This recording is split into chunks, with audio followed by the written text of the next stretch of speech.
안녕하세요. 오늘 5월 7일 화요일 저녁 11시 52분. 하루만 지나면 5월 8일이네요. 요한복음 세 번째 시간을 갖습니다. 오늘 진도를 끊었던 이유는 오늘 강의 부분이 중요해요. 제목은 아들의 권한이라고 되어 있습니다. 지금 이전 복습을 하면요, 베데스다 연못에서 그 걷지 누운 안진뱅이죠. 누운 걸 보면요, 아무 근거 없이 강권적으로 치료해 줬죠. 근데 그 사람은 예수께 감사하지도 않고 예수를 밀고 합니다. 5장 15절 보면요. 그러니까 예수님은 마음속을 보시고 더 심한 것이 생기지 않게 죄를 범하지 말라 하신 거예요. 더 심한 것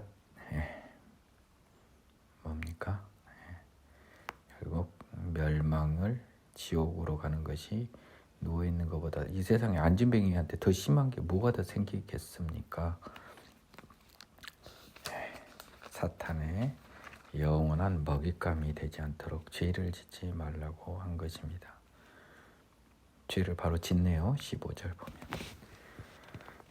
그리고 아버지께서 이제까지 일하시니 나도 일한다. 안식일에 일을 하시는 분은 하나님이 지금 일을 하시는 거예요. 예수님 안에서 성령님으로서. 그러니까 하나님을 친아버지라 해서 성령 모독죄, 아니 하나님 모독죄를 제공한 거죠. 성부 하나님. 신성 모독이라고 그러죠. 이런 경우는. 그러므로 예수께서 그들에게 이르시되 내가 진실로 진실로 너희에게 이르노니 아들이 아버지께서 하시는 일을 보지 않고는 아무것도 스스로 할 수 없나니 아버지께서 행하시는 그것을 아들도 그와 같이 행하느니라. 이 신성 모독을 한다라고 하는 것을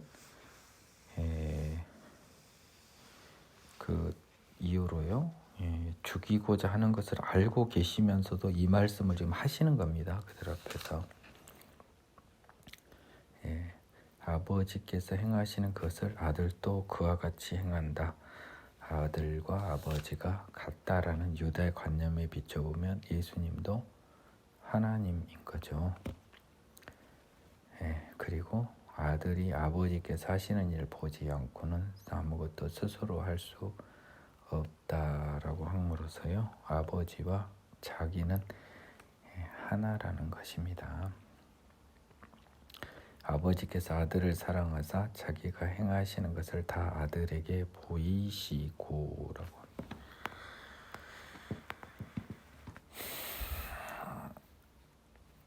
그보다 더 큰 일을 보이사 너희로 놀랍게 여기게 하시리라. 아버지께서 죽은 자들 일으켜 살리신 같이 아들도 자기가 원하는 자들을 살리느니라. 지금 이것은요, 미래에 일어날 일을 말하고 있는 것입니다. 아들을 사랑하사 자기가 행하시는 걸 다 아들에게 보이시고요. 아들을 세상의 왕으로 만드시고요. 다가올 세상까지요, 모두 포함해서 새하늘과 새 땅에서까지요. 그러기 위해서 예수님은 신령한 몸으로 이 땅에서 먼저 부활을 하시죠. 그래서 그 우리를 놀랍게 여기실 것이고요. 아버지께서 죽은 자들 일으켜 살리심은 나중에 성령이 일반적으로 부어져서 영 죽은 자들을 죄의 몸에서 해방하여 성령의 몸으로 생명의 성령의 법으로 새로 태어나게 하는 것 같이요, 아들도 자기가 원하는 자들을 살리게 된다는 것입니다. 아버지께서 아무도 심판하지 아니하시고 심판을 다 아들에게 맡기셨으니. 이거 굉장히 중요합니다. 우리 심판자는 예수님이에요. 왜냐하면요, 이유를 말씀드릴게요. 보이는 하나님이 우리를 심판하실 것입니다. 이는 모든 사람으로 아버지를 공경하는 것 같이 아들을 공경하게 하려 하심이고요. 아들을 공경하지 아니하는 자는 그를 보내신 아버지도 공경하지 아니하느니라. 모든 사람이 아버지를 공경하는 것 같이 아들을 공경하게 된 원인은요, 십자가 사역에 있습니다. 예수님이요, 인성을 갖고 있는 예수님이 사단의 유혹을 물리치고 하나님의 명령을 온전히 순행하여 십자가에 달리십니다. 그 순종의 결과 하나님 예수님은 하나님의 아들로서 모든 권한을 행사하는 거예요. 그러므로 공경받는 것도 당연한 거겠죠. 하나님처럼 십자가 사역을 완성하셨으니까요. 이건 다 그 전제로 이야기되는 겁니다. 아들을 공경하지 아니하는 자는 이것도 다 지금요, 십자가 사역을 전제로 한 미래의 시제입니다. 내가 진실로 진실로 너희에게 이르노니 내 말을 듣고 또 나 보내신 이를 믿는 자는 영생을 얻었고 심판에 이르지 아니하나니 사망에서 생명으로 옮겼느니라. 이것도요, 지금 다 십자가 다음 이야기입니다. 십자가 전에는 일반적인 영생이 있을 수 없어요. 지금 생명을 옮긴 사람 이 시간 기준으로 아무도 없어요. 지금 요한복음 이 시간 기준으로. 하지만 뭐예요? 예수님의 말씀을 듣고 또 나를 보내신 이를 믿는 자는요. 아니, 예수님을 왜 보냈어요? 하느님이? 죄사함 주려고 보냈잖아요. 능력이 십자가 주려고. 십자가 사역을 통해서 성령님 내려게 하시려고 보내셨어요. 예수님 이 땅에 온 이유는요, 두 가지입니다. 첫 번째, 우리한테 모범도반을 제시했어요. 인간의 몸을 입고 죄를 범하지 않으면 부활한다. 두 번째, 이 모범답안을 보여줬고, 너희들이 어떻게 모범답안처럼 살 수 있냐? 그거는 너희들이 변해서 새 사람이 돼야 돼. 예수처럼. 그러려면 성령이 와야 돼. 예수님이 하늘로 올라가면서 아버지께서 약속하신 것 보내주신다 그랬죠. 내 이름으로 보내주시는 성령, 진리의 성령. 그렇기 때문에 내 말을 듣고 나를 보내신 이를 믿는 자는 성령을 통해 영생을 얻었고, 죄사함 받아 생명의 성령으로 법으로 태어나서 영원한 생명을 얻었고 심판에 이르지 않으니 사망에서 생명으로 옮겼느니라. 다 이거 예수 십자가 끝날 걸 조건으로, 부활 끝날 걸 조건으로, 성령 내려올 걸 조건으로 한 말이에요. 여러분이 속으시면 안 된다고요. 지금 이때 약속이 된 게 아니에요. 진실로 진실로 너희에게 이르노니 죽은 자들이 하나님의 아들의 음성을 들을 때가 오나니 곧 이때라. 듣는 자는 살아나리라. 하나님의 아들의 음성을 들을 때 죽은 자들은요, 사단의 자녀들이죠. 영이 죽어서 하나님을 알지 못한 자들이 하나님의 음성을 들을 때가 오나니 지금 이때죠. 듣는 자는 살아나겠죠. 하지만 그 살아나기 위해서는 최종적으로 십자가와 부활과 성령이 필요합니다. 잠깐 목을 죽이고 진행하겠습니다.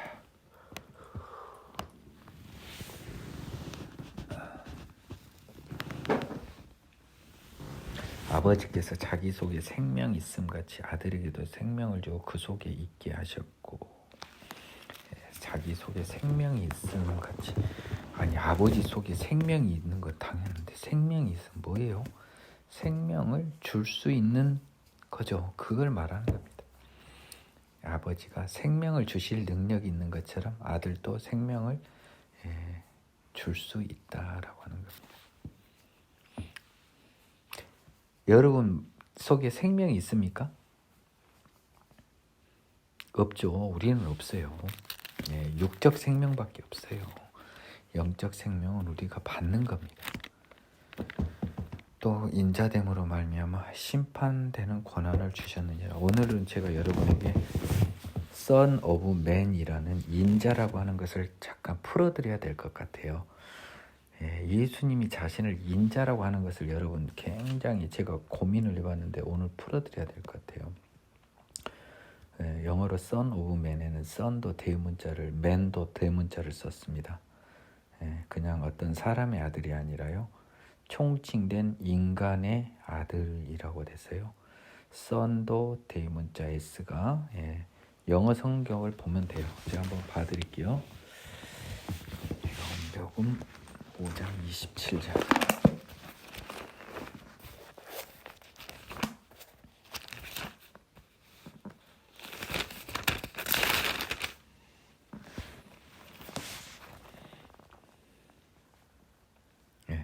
Son of Man. 예수님을 표현할 때는 대문자를 많이 씁니다. 근데 Son of Man이라고 다 대문자를 썼어요. Son과 Man을. 그러면요, 사람의 아들이잖아요. 그러면 뭐예요?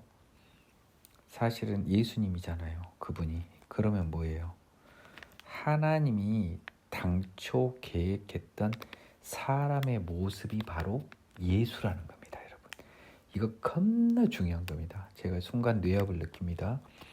하나님이 당초 계획했던 우리 인간의 모범 답안, Son of Man, Son of God도 아닙니다. Son of Man입니다. Man. 사람의 아들로 모범 답안은 예수님이었어요. 그리고 하나님은 우리 인간에게 바랬던 모습이 예수라는 거예요.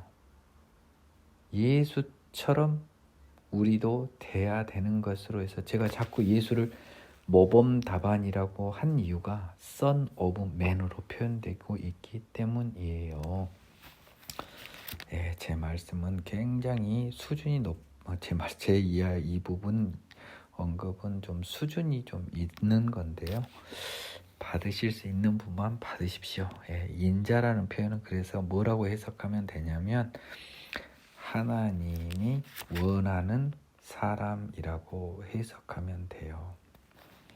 근데 하나님이 원하는 모범 답안이죠. 근데 왜 인자됨으로 말미암아 심판하는 권한을 주셨을까요?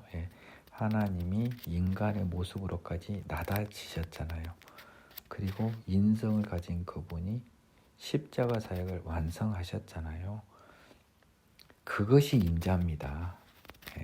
그래서 그러므로 심판 권한을 주신 거예요. 그러면 천국은 예수님의 나라요. 예수님이 우리를 심판하시고 모든 권한은 예수님께 있는 거예요. 하나님의 권한을 보이는 하나님인 예수님이 다 갖고 계신 거예요.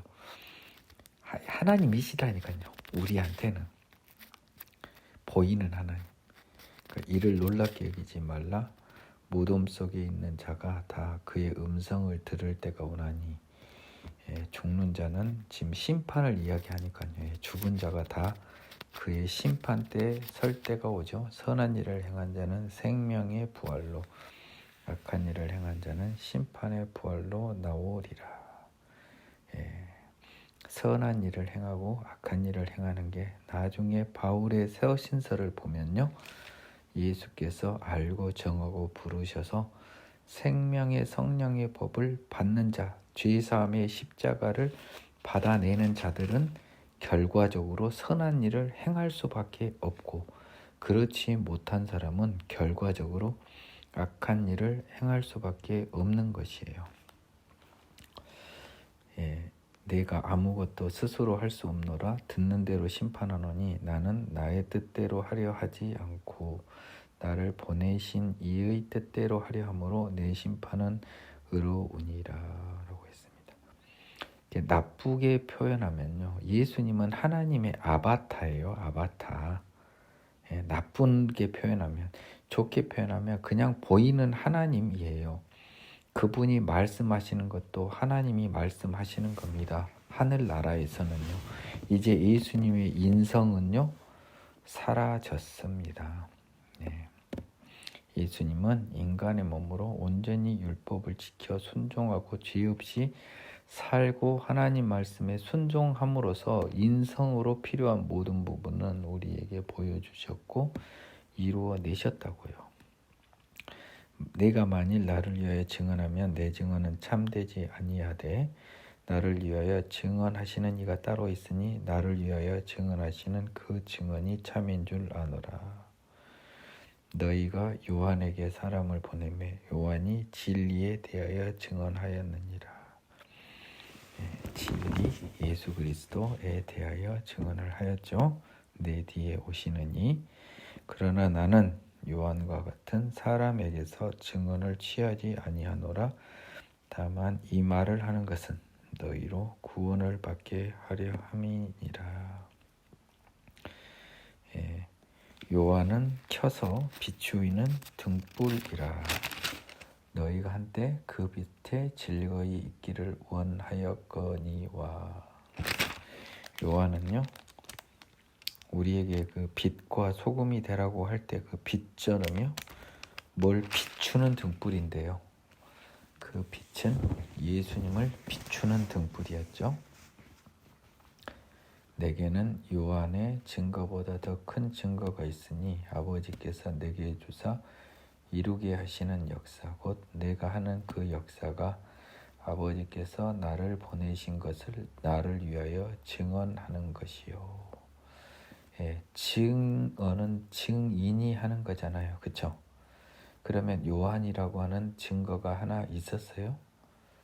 근데 하나님께서 이루시는 병고침이나 뭐 요병이나 모든 그 기적의 역사가 아버지가 나를 위하여 아버지가 나를 보내신 것을 나를 위하여 증언하는 거죠. 그럼 증언하는 사람은 누구죠? 아버지죠. 하나님이 지금 보이진 않지만 역사를 통해서 이 사람이 내가 보낸 자다라고 증거하시는 거잖아요. 그래서 37절에 또한 나를 보내신 아버지께서 친히 나를 위하여 증언하셨느니라 라고 이야기합니다. 너희는 아무 때도 그 음성을 듣지 못하였고 형상을 보지 못하였으며 나아가서 이건 당연해요. 음성을 듣지 못하고 형상을 못 본 것은. 그러나 그 말씀이 너희 속에 거하는 것은 가능한데 사단이 마음을 잡아버려서 하나님의 말씀이 우리 속에 거하지 아니해요. 이는 그가 보내신 이를 믿지 아니함이라. 예수님이 생명의 성령의 법으로 온 예수님을 믿지 아니하는 거예요. 하나님의 아들을 믿지 아니하는 거예요. 이제 오늘 제가 하고 싶은 가장 중요한 말이 39절에 나옵니다. 제가 많이 응용을 했고 인용을 했던 부분이에요. 너희가 성경에서 영생을 얻는 줄 생각하고 성경을 연구하거니와. 자, 이 말씀은 지금 계속 누구를 상대로 한 말씀이냐면요, 바리새인들을 상대로 하는 거예요. 예수를 죽이고자 했던 그 사람들은 구약 성경입니다. 성경을 통해서 영생을 얻는 줄 생각하고, 이들은요 율법을 온전히 지킴으로써 영생을 얻는 줄 생각한 거예요. 자, 여기서 퀴즈 나갑니다. 성경에서 율법이 온전히 지키면 영원한 생명을 얻는다고 약속하셨나요? 네, 없어요. 그러니까 이 사람들이 성경에서 영생을 얻는 줄 생각하고 나아가서 성경을 연구하는 거예요. 어떻게 하면 얻을까? 영생이 있나? 하나님은 명시적 약속은 하지는 않았지만 은근히 율법을 온전히 지키면 의롭다 함으로써 영생이 가능할 수도 있다는 힌트는 줬어요. 그런데 더 보이지 않는 하나님의 말씀이 있었죠. 뭡니까? 바울이 확인했듯이 너희는 그것을 지킬 수 없다, 온전히. 그러면 성경 율법을 통해서 율법은 지킬 수 없는 건데요. 지킬 수 없는 것을 통해서 영생이 있는 것도 의문인데 율법을 통해서 영생을 얻는 것이 있는 줄도 긴가민가한데 나아가서 그것을 지키는 것이 불가능하잖아요. 그러면요, 뭐가 필요한 겁니까? 예, 우리 몸이 죄의 몸이 바뀌어서 새로운 사람이 되지 않으면은 하나님의 의에 이를 수 없다라고 하는 그것만을 증거한 거예요. 율법은 성령이 오지 않는 인간에게 주어졌던 거고요. 인간의 몸으로는 율법을 지킬 수 없다라는 것을 확인하는 것에 의미가 있고, 결국 인간은 스스로 의로워질 수 없으니 그들의 죄를 해결해 줄 하나님으로부터의 능력으로 덧입을 필요가 있겠다라는 결론밖에 내주지 않았어요.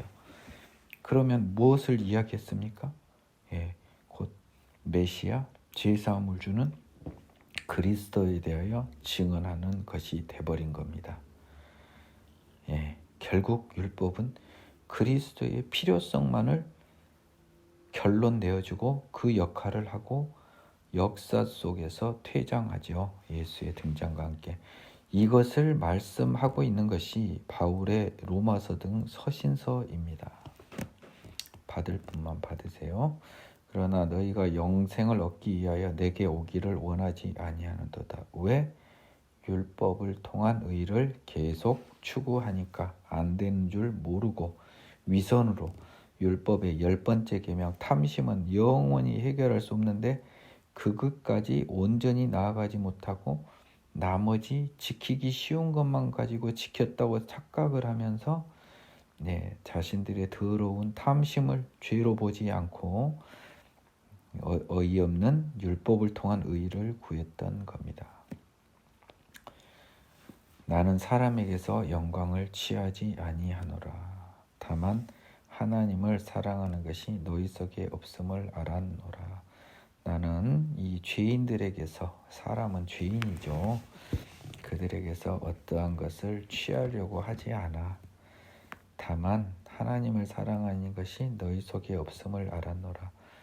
요약하면 너희가 죄인인 걸 알았다.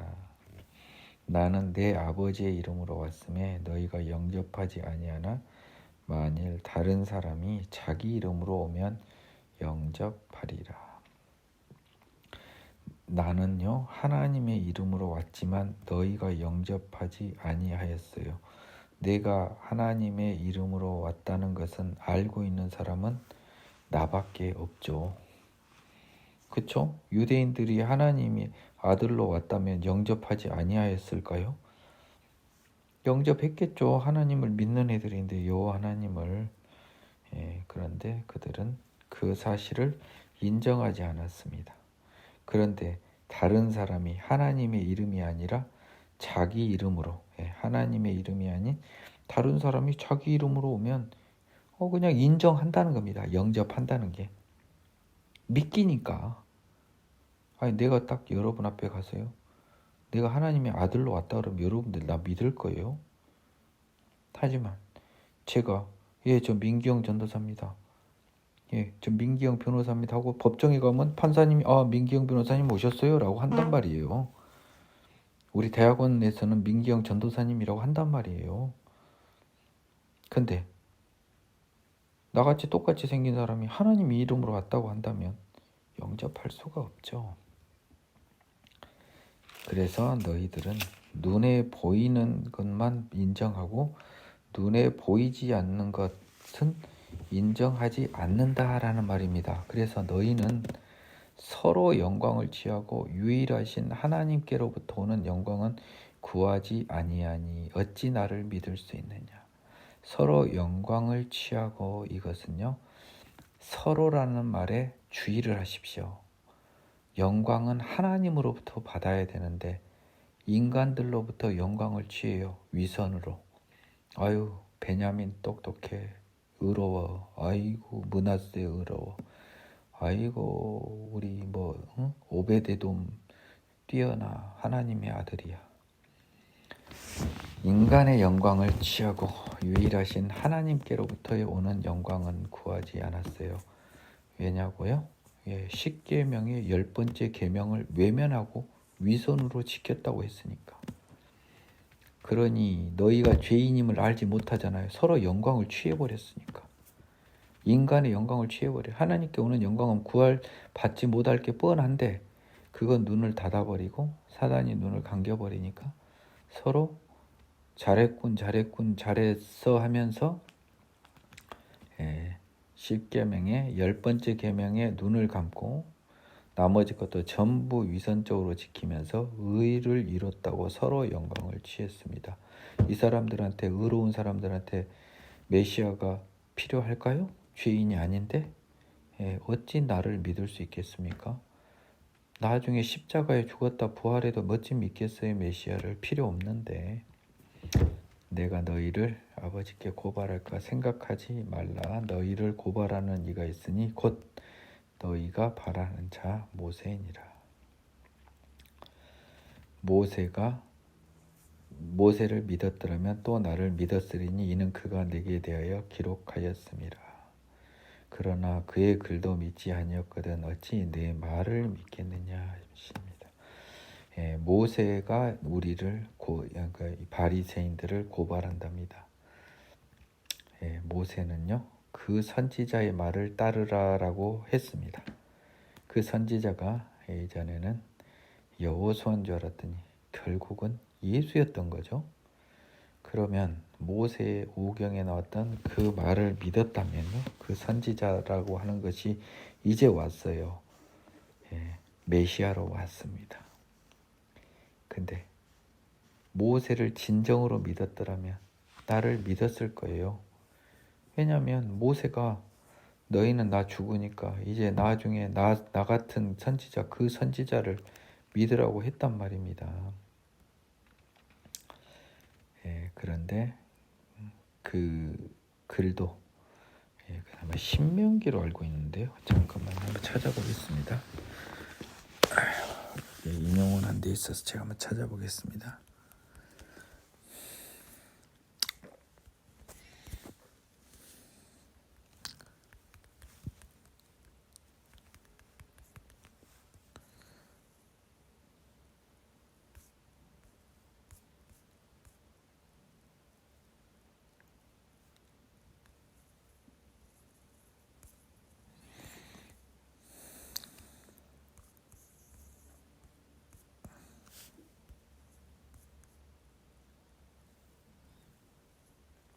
잠깐 신명기 잠깐만요. 34장 1절부터 12절. 아휴, 이게 다 외워야 되는데 참 제가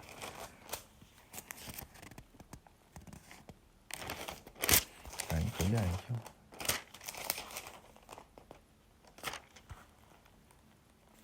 이게 아닌데요. 여기 좀 당연히 딱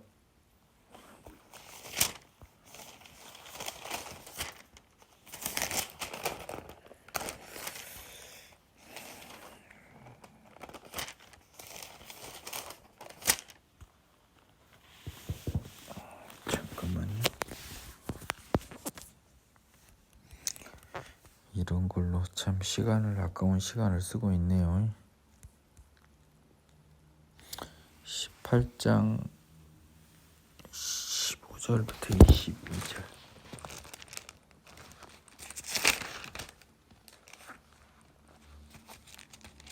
선지자를 일으킬 약속에서요.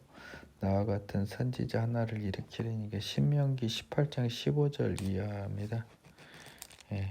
지금 여기서 말하고 있는 것입니다. 18절, 19절.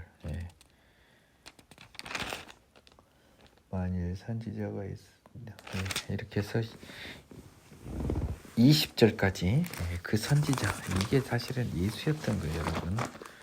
이것을 놓치면 안 돼요. 제가 그래서 여호수아 때 제가 강의를 했습니다. 사실 저랑 같이 여호수아 공부할 때 여호수아인 줄로 알았는데 이 신명기 공부할 때 제가 이야기를 했어요. 그의 글도 믿지 아니하는데 내 말을 믿겠느냐 하십니다. 제가 예수님의 말씀 부분은요 좀 자세히 합니다. 앞으로 좀요. 예. 복음서에서 예수님의 빨간 글씨 말은 그리고 또 공간 복음서는요 제가 마태복음에서 온 힘을 다 쏟았어요. 그래서 상대적으로 마가 누가복음은 조금 소홀히 했는데요. 그 요한복음은 관점이 다른 또 공관 same point of view가 아니라요. 예, 이거는 another point of view 또 다른 관점에 쓴 거니까 진도를 쭉쭉 뽑을 수가 없어요. 아마도 마태복음하고 비슷한 느낌이에요 지금. 자, 다만 5천 명을 먹이시다 이 부분은요 전적으로 동일하기 때문에 그렇게 좀 빨리 넘어가도 되겠습니다.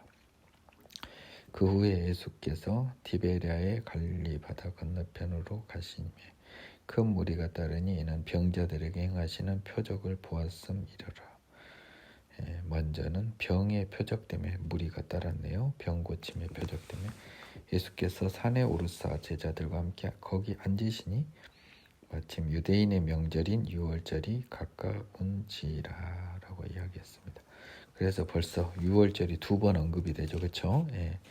예수께서 눈을 들어 큰 무리가 자기에게로 오는 것을 보시고 빌립에게 이르시되 우리가 어디서 떡을 사서 이 사람들을 먹이겠느냐 하니 이렇게 말씀하시면 친히 어떻게 하실지를 아시고 빌립을 시험하고자 하심이라. 요한이 다 알고 쓰니까 이렇게 전지적 작가 시점에서 이렇게 쓴 겁니다. 빌립이 대답하되 각 사람으로 조금씩 받게 할지라도 200데나리온의 떡이 부족하리이다. 제자 중 한 사람 곧 시몬 베드로의 형 안드레가 예수께 여쭤되 여기 한 아이가 있어 보리떡 5개 물고기 2마리를 가지고 있나이다. 그러나 그것이 이 많은 사람에게 얼마나 되겠사옵니까? 예수께서 이르시되 이 사람들로 앉게 하라 하시니 그곳에 잔디가 많은지라 사람들이 앉으니 수가 5천 명쯤 되더라. 예수께서 떡을 가져 축사하신 후 앉아있는 자들에게 나누어 주시고 물고기도 그렇게 그들의 원대로 주시니라. 그들이 배부른 후 예수께서 제자들에게 이르되 남은 조각을 거두고 버리는 것이 없게 하라 하심으로. 이 말을 왜 했는지 알 것 같아요.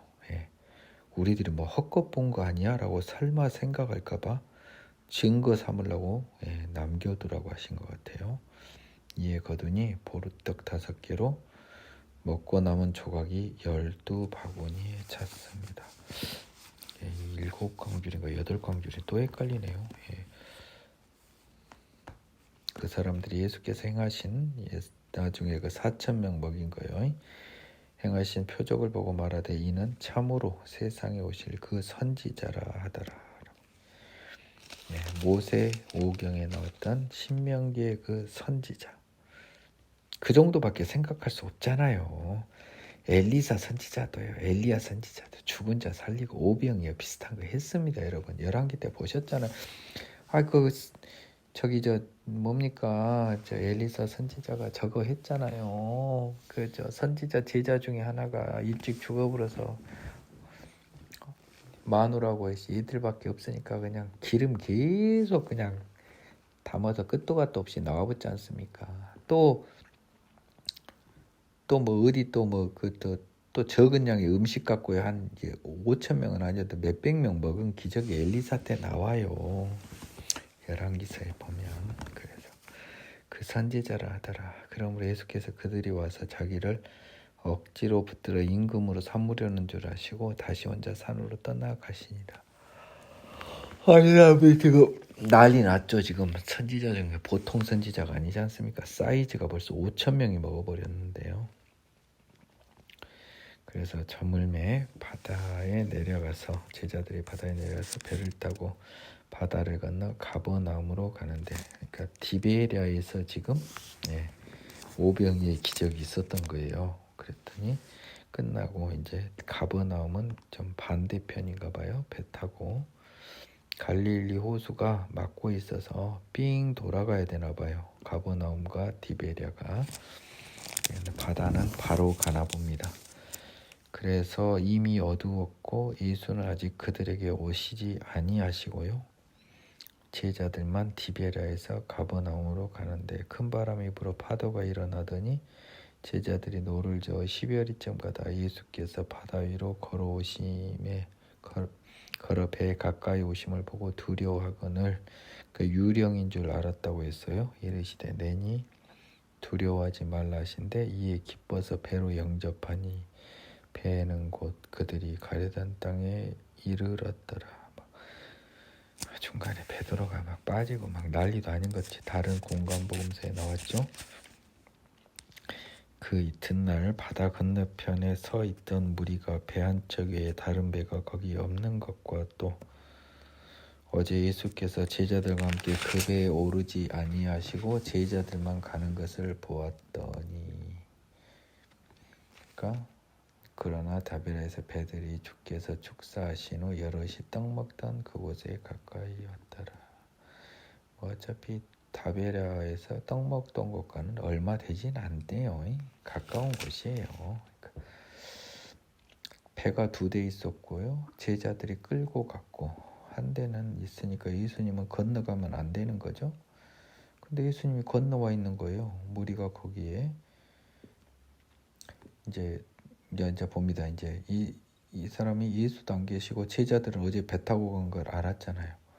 배를 타고 예수를 찾으러 가버나움으로 갔습니다.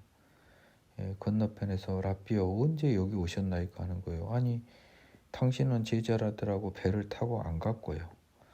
배 한 대는 여기 그대로 있는데 2대 있었는데 우리가 지금 타고 왔단 말이에요. 당신은 우리랑도 같이 안 하는데 언제 왔습니까? 예수께서 대답하여 이르시되 내가 진실로 진실로 너희에게 이르노니 너희가 나를 찾는 것은 표적을 본 까닭이 아니요 떡을 먹고 배부른 까닭이로다. 썩을 양식을 위하여 일하지 말고 영생하도록 있는 양식을 위하여 하라. 이 양식은 인자가 너희에게 주리니 인자는 아버지 하나님께서 인치신 자니라. 자, 이 사람들은 지금 예수를 찾으러 온 거예요. 오병이어 기적을 본 사람들이요. 예수를 찾으러 왔어요. 근데 예수님은 마음속을 뻔히 보잖아요. 너희들이 온 것은 내가 표적, 뭐예요? 내가 표적은 사람도 살리고 귀신도 쫓고 한 게 많은데 여러 표적 중에 떡 먹고 배부르니까 이렇게 영양가 있는 표적이 없어요. 너희들 표적 중에 돈 되는 표적 보여주니까 나를 통해서 이 일 안 해도 평생 먹고 살 수 있는 정말 어마어마한 은혜를 받는 표적을 보니까 그러니까 너희가 나아가 하나님의 선지자, 하나님의 아들이라고 하는 것보다 나를 통해서 이 세상에서 많은 물질적 풍요를 기대할 수 있기 때문에 너희가 나를 찾는 것이다 라고 속마음을 본 거죠. 그 전에 기적을 일으켰을 때는 이런 식으로 반응하지 않았던 거예요. 그런데 이 물질적인 기적 앞에 사람들이 흔들린 거죠. 왕까지 삼으려고 할 정도로요. 썩을 양식을 위하여 일하지 말고 먹을 것, 지금 오병이어 기적 이후라 이 말을 하는 거예요. 영생하도록 있는 양식을 위하여 하라. 썩을 양식은요, 이 땅에서 먹고 배고픔을 방지해 주지만 영생하도록 있는 양식은요, 다가올 영원한 나라에서 멸망하지 않고 영원히 살 수 있는 영적인 양식, 즉 죄사함을 주는 양식, 하나님의 말씀 내지는 결국은요 생명의 성령을 말하는 거죠. 이 양식은 인자가 너희에게 주죠. 십자가로 이 사역을 마치고 승천하며 성령을 보내줌으로써 주는 거죠. 인자는 아버지께서 인치신 자니라. 그들이 묻되 우리가 어떻게 하여야 하나님의 일을 하오리까 라고 한 겁니다. 이 사람들은 눈치가 빨라요. 영생하도록 있는 양식을 위하여 하라라고 하는 말이 하나님의 일이라고 생각을 한 겁니다. 눈치는 빨라요. 예수께서 대답하여 이르시되, 그러니까 이들은 이렇게 물은 거예요. 우리가 어떻게 하여야 영생을 할 수 있겠습니까? 라고 한 거예요. 영생하도록 있는 양식을 위하여 하라라고 하는 그러니까 영생하도록 있는 양식, 그것을 위하여 하는 일이 하나님의 일인 거예요. 그러면 우리가 어떻게 해야 영생하도록 있는 양식을 얻을 수 있는 하나님의 일을 합니까? 예수님이 대답하여 이르시되 하나님께서 보내신 이를 믿는 것이 하나님의 일이니라 하시니, 하나님께서 보내시는 이는 뭐 때문에 보냈어요? 죄의 문제를 해결하려고 보내셨죠. 그러면 뭐예요? 그것을 믿는 것은 그래서 우리가 죄인인 것을 알고요, 그를 통해 죄를 해결하는 것을 믿는 거잖아요. 그게 로마서 4장 24절의 이야기가 되겠습니다. 그들이 묻되 그러면 우리가 보고 당신을 믿도록 행하시는 표적이 무엇이니까, 하시는 일이 무엇이니까 라고 했습니다. 그런데 이 예수님의 심오한 답변을 알 수 없는 그들은요, 내가 당신이 하나님이 보내신 이를 믿는 것을 볼 표적을 구하는 거죠. 그러니까 동문서답이 되고 있습니다. 기록된 바 하늘에서 그들에게 떡을 주어 먹게 하였다 함같이 우리 조상들은 광야에서 만나를 먹었나이다. 이런 표적을 달라는 거 아닙니까? 만나를 내려달라는 거 아니에요. 이런 비슷한 표적을 믿도록 해야 되니까. 하나님께서 보내신 것을 기적으로 믿으려고 하는 거잖아요. 좀 있으면 십자가 부활을 통해서 다 알 수 있는데요. 예수께서 이르시되 내가 진실로 진실로 너희에게 이르노니 모세가 너희에게 하늘로부터 떡을 준 것이 아니라 내 아버지께서 너희에게 하늘로부터 참떡을 주시나니 하나님의 떡은 하늘에서 내려 세상에 생명을 주는 것이니라. 자, 이제 예수님이 동문서답에다 우문현답을 합니다. 얘들은 만나를 구하고 있어요. 그렇죠? 만나와 같은 표적을요. 그런데 예수님은 뭐라고 합니까?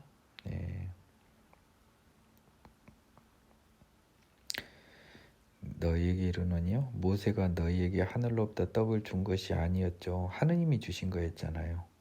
그래서 나는 하나님으로부터 모세와 같은 가짜 떡인 만나만이 아니라 내가 내 아버지께서 너희에게 하늘로부터 참떡을 주게 하는 기적을 보여주겠다는 거잖아요. 이 사람들은 만나를 내려달라고 했는데 만나가 아닌 참떡을 주도록 하겠다. 하나님의 떡은 하늘에서 내려 세상에 생명을 주는 것이라 라고 했습니다. 지난번에 만나는요 허기를 채워주는 거였죠. 육체의 몸의 허기. 우리 예수님이 약속하신 표적은요 만나와 같은 추접한 표적이 아니라 하늘에서 내려 세상에 생명을 주는 것, 생명의 참떡을 주는 것. 만나하고 비교되죠. 만나는 먹어도 죽죠. 그렇죠? 이건 먹으면 죽지 않는 것입니다. 그들이 이르되 주여 이 떡을 항상 우리에게 주소서. 좋은 거는 알아서 뭔지도 모르고 지금 주라고 합니다. 예수께서 이르시되 나는 생명의 떡이니 내게 오는 자는 결코 줄이지 아니할 터요 나를 믿는 자는 영원히 목마르지 아니하니라. 아니 이게 무슨 확 깨는 소리인가요? 지금 이 떡이 뭐 대단한 건 줄 알았더니 이 양반 하는 소리가 자기가 그 떡이래요. 그리고 내게 오는 자는 결코 줄이지 아니할 터요 나를 믿는 자는 영원히 목마르지도 않는답니다. 아니 무슨 힘 빠지는 소리입니까 지금? 신령한 떡이 만나와 다른 것 같은 것이 하늘에서 내려 그거 먹으면 그냥 꿀떡 삼키면 생명을 주는 것으로 착각했겠죠. 어리석은 자들이. 그러나 내가 너희에게 이르기를 너희는 나를 보고도 믿지 아니하는도다 하였느니라. 아버지께서 내게 주시는 자는 다 내게로 올 것이요 내게 오는 자는 내가 결코 내쫓지 아니하리라. 그러나 이 지금 예수님은요 만나를 구하는 것에 대해서 참떡을 주시고 그 떡이 나다, 하늘에서 내린 나다라고 이야기했고요. 내가 이렇게 이야기하고 나를 보고도 지금 이 사실을 믿지 않아요. 예수 안에 생명이 있다는 걸 믿을 수도 없어요. 다 이것이 이루어진 건 십자가 사역 부활 이후 승천 이후의 일입니다. 자, 37절 보십시오. 아버지께서 내게 주시지 아니하면 반대해서 가면 내게 올 수 없어요. 그렇죠? 구원은 하나님의 주권에 있는 거예요. 내가 하늘에서 내려온 것은 내 뜻을 행하려 함이 아니요 나를 보내신 이의 뜻을 행하려 함이죠.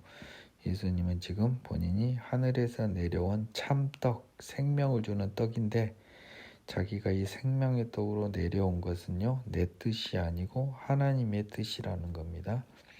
나를 보내신 이의 뜻은 내게 주신 자 중에 내가 하나도 잃어버리지 아니하고 마지막에 다시 살리는 이것이니라 라고 이야기했습니다.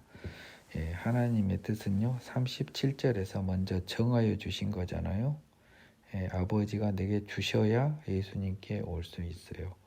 자, 그래서요 나에게 주시면요 내가 하나도 잃어버리지 아니하고 마지막 날에 천국에서 하나님의 자녀로 살리는 거죠. 자, 37절, 8절, 9절을 통해서 예수님이 하늘 이 땅에 내려온 이유가 명백히 확인이 됐습니다.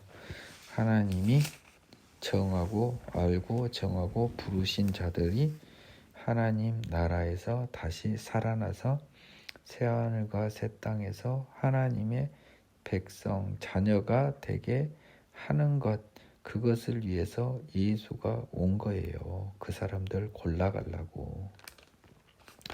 내 아버지의 뜻은 아들을 보고 믿는 자마다 영생을 얻는 이것이니 마지막 날에 내가 이를 다시 살리리라 하시니라. 확인적 의미로 한 거죠. 하나님의 뜻은 아들을 보고 믿는 자마다. 근데 보고 믿으려면 어때야 돼요? 아버지께서 내게 주시는 자여야 되는 거잖아요. 이런 것을 조심해야 된다고요. 아들을 보고 믿는 자마다 영생을 얻는 이것이니 이러니까 마치 누구나인 것처럼 되지만 37절에서 뭐예요? 내게 주신 자만이 이게 가능해요. 39절에서 또 확인하는 거잖아요. 그렇죠?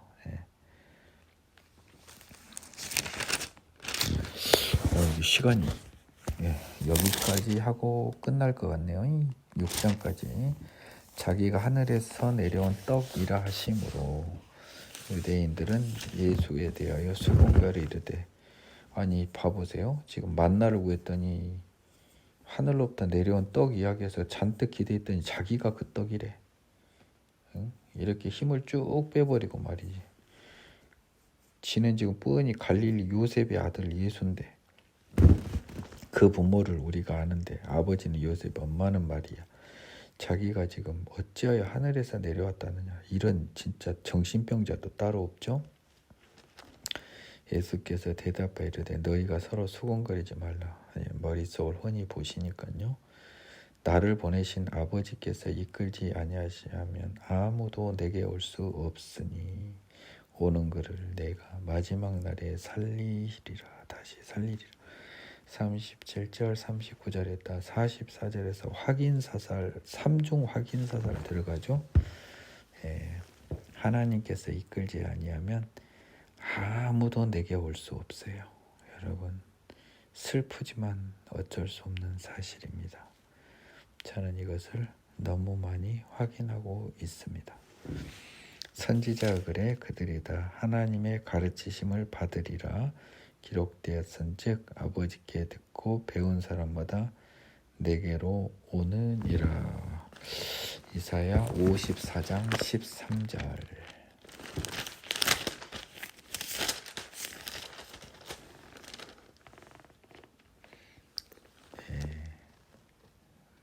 네 모든 자녀는 여호와의 교훈을 받을 것이니 네 자녀에게는 큰 평안이 있을 것이며 라고 해서요. 미래 예루살렘에서 여호와의 교훈을 받을 자녀를 이야기하고 있습니다. 근데 요한복음에서 요한은요, 이 구절에서 뭐 받았는지 이제 제 성경에만 이렇게 써졌는지 모르겠는데요. 하나님의 가르치심을 받으리라. 아버지 길을 듣고 배운 사람마다 내게로 온다는 겁니다. 이는 아버지를 본 자가 있다는 것이 아닙니다. 아버지를 볼 수가 없어요. 성부 하나님은. 오직 하나님에게서 온 자, 예수님만이 아버지를 보았습니다. 진실로 너희에게 이르노니 믿는 자는 영생을 가졌나니. 여기서 이 믿는 자는 여러분 주의해서 보십시오. 자, 오늘 여기에 시간이 없지만 언급을 꼭 해야겠어요. 복음서에서는 아직 십자가가 있기 전이기 때문에 예수님이 어떤 그 사람의 믿음을 보고 그 여자의 믿음을 보고 일때 이 믿음은요 하나같이 하나님의 전능하심에 대한 믿음이에요. 예수님이 지금 선지자에 불과하지 하나님의 아들일 수는 없어요. 그래서 선지자인 예수님을 통해 일을 행하실 여호와 하나님의 전능하심에 대한 믿음을 말하고, 예수님이 나를 믿는 자, 이 믿는 자는 굉장히 추상적인데요.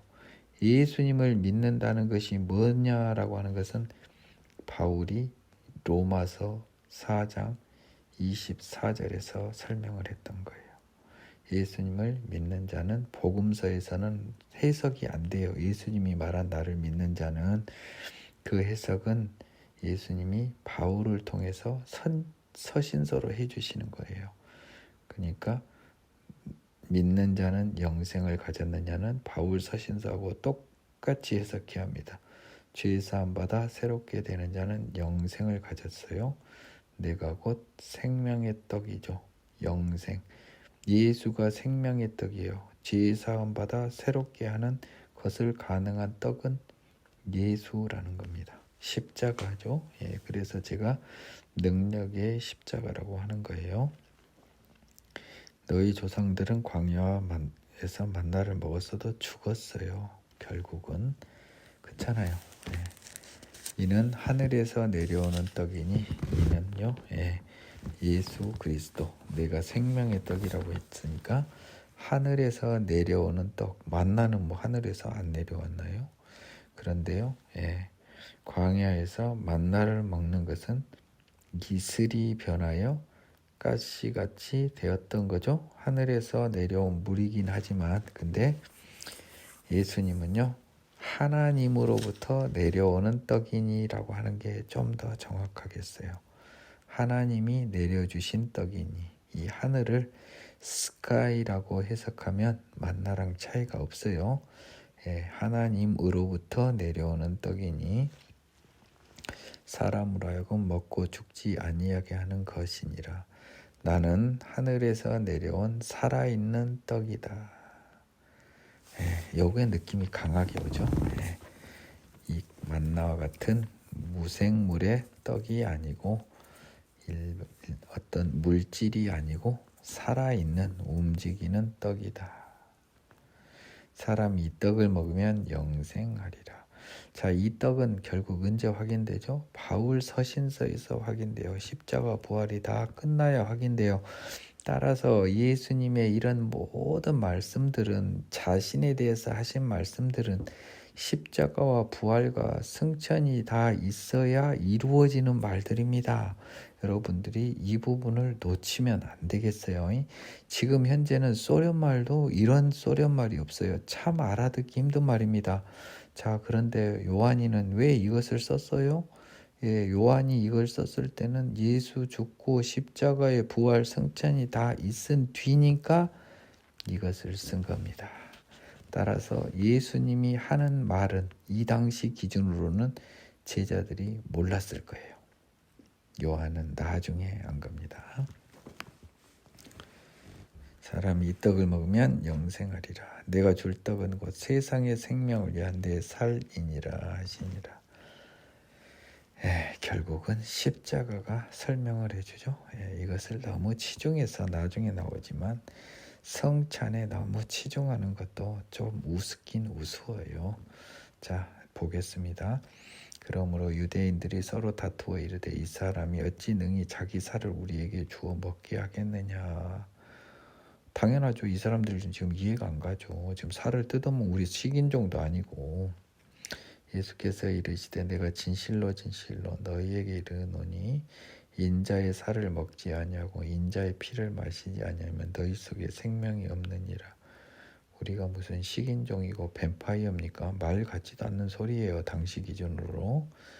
내 살을 먹고 내 피를 마시는 자는 영생을 가졌고 마지막 날에 내가 그를 살리리니 내 살은 참된 양식이요 내 피는 참된 음료로다. 내 살을 먹고 내 피를 마시는 자는 내 안에 거하고 나도 그의 안에 거하니 살아계신 아버지께서 나를 보내심에 내가 아버지로 말미암아 사는 것 같이 나를 먹는 그 사람도 나로 말미암아 살리라. 이것은 하늘에서 내려온 떡이니 조상들이 먹고도 죽은 그것과 같지 아니하여 이 떡을 먹는 자는 영원히 살리라. 이 말씀은 예수께서 가버나움 회당에서 가르치실 때 하셨느니라. 자, 이 말씀이 오병이어 기적을 한 다음에 나와요. 그렇죠? 그래서 가장 큰 문제가 뭐가 오병이어에서 먹을 것이 해결됐어요.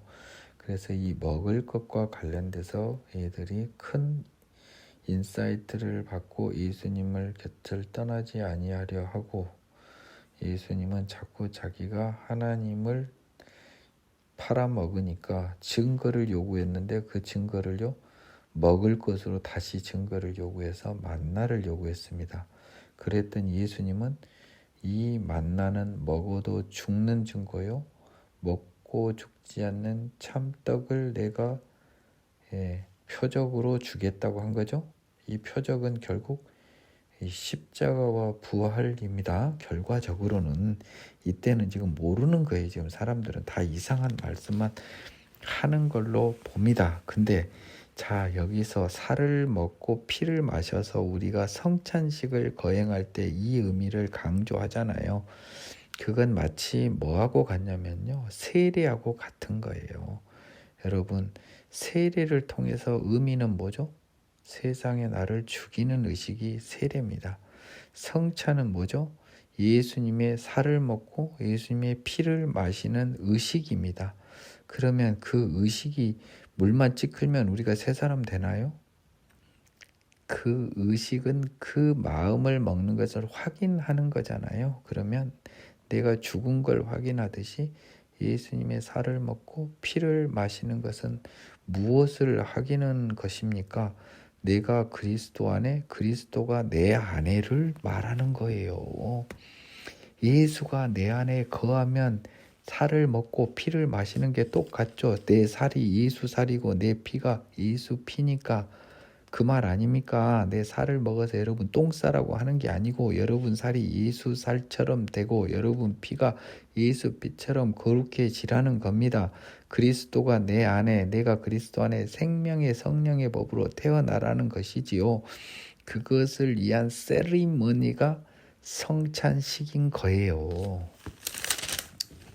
세레모니는 의미를 부여하는 거잖아요. 그게 실질은 아니잖아요. 물을 찌끄렸다고 여러분이 죄사함 받나요? 아니죠. 그것은 여러분이 죄사함을 받았다고 하는 형식적인 세리머니라고요. 따라서 십자가의 능력이 십자가도 받지 못한 사람이 물만 찌끄러봐야 의미가 없으며 생명의 성령의 법으로 태어난 사람이 아무리 성찬빵 몇 톤을 먹고 포도주 몇 리터를 먹어봤자 헛짓이에요. 헛짓. 그거는 세리머니입니다. 그걸 하면서 확인하는 거예요. 확인. 죽은 거 확인한 게 세례예요. 생명의 성령의 법으로 태어난 거 확인한 게 성찬입니다. 그것은 확인한 것이 그것을 통해서 새로운 힘이 생기는 게 아닙니다. 영생의 말씀 제자 중 여럿이 듣고 말하되 이 말씀 어렵도다 누가 들을 수 있으냐. 어렵죠. 십자가 전인데 어렵죠. 정말 솔직한 거예요. 제자 중에 누군지 모르지만 예수께서 스스로 제자들이 이 말씀에 대해 수고한거리인 줄 아시고 이르되 이 말이 너희에게 걸림이 되느냐 어렵냐. 그러면 너희는 인자가 이전에 있던 곳으로 올라온 것을 보면 어떻게 하겠느냐. 이 말도 어려워요. 인자가 이전에 어디 있는지 어떻게 알아요? 이 사람들은 지금 선생님 사람으로 생각하는데. 그런데 63절에서 예수님이 또 엉떠당떠게 어려운 말씀을 하세요. 살리는 것은 영이니 육은 무익하니라. 내가 너희에게 이른 말은 영이요 생명이라. 정말 어렵죠. 지금 갑자기 영, 육의 감은 있지만 살리는 것은 영이요 육은 무익하다. 내가 너희에게 이른 말은 영이요 생명이라. 이것은요 십자가와 부활을 경험하지 않으면 허나만한 소리예요.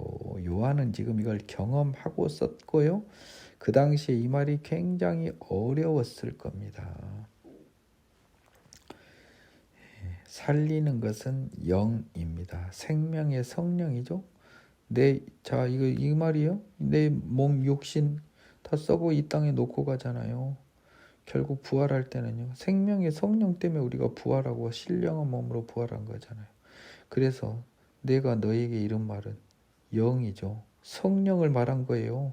성령이 곧 생명이라는 소리예요.